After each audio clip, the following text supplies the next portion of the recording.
В этот поздний вечер Виктор возвращался с тренировки. Грустные мысли лезли в голову. 35. У всех друзей дети большие, жизнь спокойная. А у меня этой жизни никогда и не было. Даже не знаю, что это такое. У других хоть детство было спокойным. А разве такое детство может быть в детском доме? Да еще с таким страшным лицом, как у меня. Затем армия. 1 год и 6 по контракту. Да не абы где, а в спецназе. После того взрыва еще страшнее стал. Решил, что хватит служить. Зря. Лучше бы в армии остался. Какая разница, в каком спецназе служить? В полицейском или военном? Женщины на меня внимания не обращают. 1,70 м, да еще с таким лицом. «Дяденька, спасите маму!» Откуда-то из подъезда выбежала девочка лет 7 и бросилась к нему, но, глянув ему в лицо, остановилась. «Что случилось?» Подошел он к девочке. Девочка стояла, глядя на него испуганными глазами, и вдруг заплакала. «Там дяденьки, они с мамой, а теперь меня выгнали и маму бьют». «Пошли разбираться», — улыбнувшись, предложил Виктор. «Они большие. Идем, идем». Подошли к квартире на 1-м этаже. Изнутри раздавались какие-то крики. Виктор постучал в дверь, затем посильнее. Наконец дверь открылась. Показался здоровый мужик. Окинув взглядом, высокомерно спросил: «Что тебе надо?» «Вы что, ребенка на улицу выгнали?» «Погуляет. Ничего с ней не случится. Все, мужик, иди». Тот попытался закрыть дверь, но Виктор дернул его на себя. «Ты что, не понял?» — взревел мужик. Он замахнулся, но тут же перегнулся пополам и стал оседать на колени. «Тебя как зовут?» — обратился Виктор к девочке. «Дарина». В голосе девочки слышалось восхищение. «Меня дядя Витя. Пошли, Дарина, посмотрим, что у вас там творится». Едва они зашли в прихожую, как из комнаты вышел еще один мужик. «На выход!» — указал ему Виктор на дверь. «Ты чё?» — стал тот угрожающе приближаться, но тут же вылетел за дверь, споткнувшись о своего товарища. Виктор аккуратно взял 2 пары мужских ботинок и выбросил на лестничную площадку, предупредив хозяев обуви: «Если будете стучаться, я обязательно открою». Тут из комнаты вышла женщина, которую можно было бы назвать красивой, если бы та привела себя в порядок. Но сейчас она была растрепанная и явно нетрезвая. «Ты кто?» — спросила она по-хозяйски. «Мама, он хороший дядя. Он твоих плохих друзей выгнал». «А кто тебя об этом просил?» — обратилась она к Виктору. «Твоя дочь, Дарина». И зло спросил: «Может, хочешь, чтобы они вернулись?» И тут раздался негромкий стук в дверь. Дверь открылась. Заглянул один из мужиков, только что вылетевший из квартиры. «Там на столе мой телефон». Женщина зашла в комнату, вскоре показалась в дверях. «На, забирай!» И кинула телефон прямо из комнаты. Виктор резко выкинул руку вперед, поймал телефон и протянул его владельцу. «На!» Тот схватил свой аппарат и ушел. Женщина восхищенно ухмыльнулась, затем задумалась и спросила: «Ты, случайно, не детдомовский?» «Да». «Учился в 44-й школе?» «Да». «Я тоже там училась. И, кажется, тебя знаю». Виктор внимательно посмотрел на женщину и отрицательно помотал головой. «Не помню». «Конечно, откуда ты можешь меня помнить? Я на 5 лет младше тебя. Разве ты обращал внимание на таких малявок? А мы с девчонками во 2-м и 3-м классе всегда обсуждали твои подвиги. Ты в 8-м классе дрался даже с 10-классниками, которые были на голову выше тебя». «Было такое». На лице мужчины появилась ностальгическая улыбка.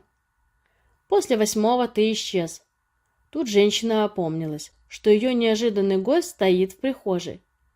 «Ты проходи на кухню», — Сама забежала туда вперед его, стала торопливо убирать со стола остатки пиршества. «Меня Григорий Дмитриевич, наш физрук, в техникум устроил», продолжал рассказывать Виктор, словно не замечая, в каком состоянии кухня. После техникума попал в армию. Год отслужил. Предложили служить по контракту. Прослужил еще 2 раза по 3 года. Затем решил начать гражданскую жизнь. Мужчина замолчал. Женщина не выдержала первой. «Ну и что с гражданской жизнью?» «То же самое, что и в армии. Служу в спецназе, командиром взвода». «А с личной жизнью что?» Этот вопрос ее явно заинтересовал. «Ничего». «Ты садись за стол», и крикнула: «Дарина, сходи в магазин». Женщина схватила свою старую сумочку, достала мелочь и стала считать. «Купи конфет, но недорогих». Виктор достал 1000-ную купюру и протянул девочке. «Купи, какие тебе понравятся». Женщина усмехнулась, но ничего не сказала. «Тебя как зовут-то?» — спросил Виктор у хозяйки, когда ее дочь выбежала из квартиры. «Лиза». «А меня?» «Я знаю», — опередила его женщина. «Тебя Виктором зовут». «Неужели со школы помнишь?» «Витя, ты не торопишься?» Она оставила его вопрос без ответа. «Посиди один, я себя немного в порядок приведу». Женщина исчезла минут на 20. Вернувшись, заставила Виктора невольно приоткрыть рот. «Какая ты красивая!» — произнес он, как-то по-простому. «Спасибо». Женщина смущенно опустила голову. Тут послышался шум открываемой двери, радостный крик, и на кухню влетела Дарина с целым пакетом сладостей. Женщина одновременно с улыбкой и разочарованием высыпала на стол содержимое пакета, сожалея о зря потраченных деньгах. Отложила в сторону одну коробочку с печеньем, остальные вернула обратно в пакет и подвинула дочери, предупредив: «Много сладкого не ешь». Налила всем 3 чай, дешевый и невкусный. Выпив чай, Виктор встал из-за стола. «Спасибо, Лиза, я пошел». Погладил девочку по головке. «Дарина, если кто обидит, скажешь мне». «Дядя Витя, а как я вам скажу? У меня телефона нет. Я во вторник и пятницу возвращаюсь мимо вашего дома с тренировок». Он возвращался с тренировки. Что-то последнее время ему чаще и чаще приходила в голову мысль, что пора бросать большой спорт. Хотя особо большим он у Виктора никогда не был. В основном ограничивалось областными соревнованиями. 3 раза был на российском первенстве, но особо высоких результатов не добивался. А сейчас и на областных соревнованиях все чаще и чаще проигрывал. Конечно, совсем бои без правил бросить мне не удастся, по службе не положено. Но форму можно поддерживать и у нас в спортзале. Мои ребята при задержании обходятся 2-3 приемами, отработанными до автоматизма. Пора о своем будущем подумать. Он пробовал представить это свое будущее, но перед глазами замелькали бои, задержания, спортивные поединки. Попробовав направить мысли в нужное направление, и вдруг перед глазами словно появилась маленькая Дарина, и явственно послышался ее крик: «Дяденька, спасите маму!» Проходя мимо дома, где 3 дня назад встретил девочку, он невольно замедлил шаги и глянул в сторону их подъезда. Она вылетела неожиданно, непонятно откуда. «Дядя Витя!» — раздался на этот раз радостный крик. «Дарина!» — непроизвольно воскликнул он. «У тебя все хорошо?» «Да, мне мама сказала, чтобы я как бы случайно вас встретила и пригласила пить чай. Она на работу устроилась, но деньги ей пока не дали. Она у соседей 5000 заняла, купила всего вкусного. Мы с ней в квартире убрались», — затараторила девочка. Затем опомнилась. «Дядя Витя, только вы не говорите маме, что я вам сказала. Она мне не велела говорить». «Не скажу». И он приложил палец к губам. «Тогда пойдем». И она потянула его за собой. «Мама!» — закричала девочка с порога. «Я дядю Витю встретила!» В прихожую вышла хозяйка. На лице улыбка. «Здравствуй, Лиза!» — улыбнулся в ответ мужчина. «Вот меня Дарина случайно встретила». «Здравствуй, Витя!» и, посмотрев на радостную дочь, пригласила: «Идем чай пить». Виктор окинул взглядом квартиру. Все вокруг сияло чистотой. Чай был крепким и ароматным. Кроме конфет на тарелке лежали бутерброды. Весело болтая, все приступили к чаепитию. Когда с чаепитием было покончено, а расставаться никому не хотелось, Виктор предложил: «А давайте завтра куда-нибудь сходим. Или поедем». «Дядя Витя, а на чем мы поедем?» Тут же задала вопрос Дарина. «У меня машина есть». «Своя машина?» «Да». «Давайте лучше поедем», — захлопала в ладоши девочка. «Тогда я сегодня вечером мариную мясо, загружаю в багажник мангал, и мы едем куда-нибудь на край света», — предложил Виктор. И тут же предложил: «Давайте проголосуем. Кто за это предложение?» Сам тут же поднял руку. Глянув на него, подняла руку и Дарина, и оба повернулись к хозяйке квартиры. «Мама, а ты почему не поднимаешь руку?» — спросила дочь. «Дарина, нас двое», — стараясь казаться серьезным, произнес мужчина. «Значит, большинством голосов решение принято». «Я тоже за», — словно проснувшись от грез, произнесла Лиза и подняла руку. «Решение принято единогласно», — произнес Виктор, поднимаясь из-за стола. Прибыли на какое-то озеро, о котором не только дочь, но и мама не подозревала. Всем очень понравилось, особенно Дарине. Ели шашлыки, какие они вкусные, купались на озере, и не только купались, но и плавали. Как дядя Витя хорошо плавает, с ним и на глубину не страшно заплывать. А еще Дарина случайно увидела, как мама с дядей Витей целовались. Впечатлений хоть отбавляй. Были на озере весь день, до позднего вечера. Когда возвращались обратно, Виктор спросил: «Дарина, ты ведь через месяц в школу пойдешь?» «Да, я уже и читать, и считать умею». Но вдруг тяжело вздохнула. «Вот только школьную форму и ранец мне не купили. У мамы денег нет». «Дарина!» — сердито откликнула Лиза. «Так, до школы месяц остался», — как бы испуганно произнес Виктор. «Завтра же идем покупать Дарине форму и ранец». «А еще тетрадки и пенал», — тут же добавила девочка. «Купим все, что надо. Я 1 сентября обязательно приду к тебе на линейку. Ты должна быть самой красивой». На следующее утро Дарина встала раньше матери и сразу стала будить ее. «Мама, вставай, сейчас дядя Витя придет.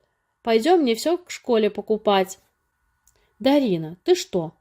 Лиза глянула на часы. «Еще 7 нет, а он к 10 придет». «А вдруг он придет немного пораньше?» Пришлось матери встать. Часов с 9 Дарина уже не отходила от окна. Но дядя Витя не пришел ни в 10, ни в 11, ни на следующий день. Во вторник девочка до темна ждала, что он пройдет мимо их дома, но он так и не появился. Лиза плакала по вечерам от бессилия и неизвестности, ведь у нее даже не было сотового телефона, и она не знала его номера. Лишь в среду вечером в их прихожей заиграла мелодия домофона. «Кто?» — схватила женщина трубку. «Вы Лиза?» — раздался в трубке незнакомый мужской голос. «Да, я от Виктора». «Что с ним?» — а палец непроизвольно нажал на кнопку. Через минуту в квартиру зашел мужчина. «Что с ним?» — повторила вопрос Лиза. «Мы в ночь с субботы на воскресенье выезжали на задержание». Мужчина опустил голову. «Виктора ранили. Тяжело. Только сегодня пришел в себя». «Где он?» — закричала Лиза. «В областной клинике. Вас туда в ближайшее время не пустят. Успокойтесь. Врач сказал, что все страшное позади. Мне сегодня разрешили 5 минут поговорить с Виктором. Он попросил передать вам эту карту. Сказал, чтобы Дарине купили все к школе. И чтобы вы себе хороший смартфон купили. На листочке пин-код карточки и его номер сотового телефона». Девочка гордо несла букет цветов. За спиной ранец, рядом мама. Пришли на школьный двор. Она подарила букет учительнице. Та спросила ее имя и фамилию и что-то написала в журнале. И только тут Дарина заметила, что все мамы, не отрываясь, смотрели в их сторону, а ее мама постоянно оглядывалась по сторонам, словно кого-то искала. «Так, теперь все идем на линейку», – произнесла учительница. «Никому не баловаться. Вы уже не в садике, а в школе». «Дарина!» – радостный голос. Она оглянулась. «Дядя Витя!» и бросилась к нему. «Какая ты красивая!» – восторженно произнес мужчина. «Можно я что-то у вас спрошу, только по секрету?» «Да». Тот наклонился к ней. «Дядя Витя, у всех есть папы, а у меня нет. Можно я буду вас называть папой?» «Конечно, дочка». «Папа», – произнесла она, глядя на него счастливыми глазами. А рядом стояла мама и радостно улыбалась. Дорогие друзья, вам понравился рассказ? Напишите в комментариях. Спасибо за время, проведенное со мной. Ставьте лайк и подписывайтесь на канал. Всегда рада видеть вас в новых видео.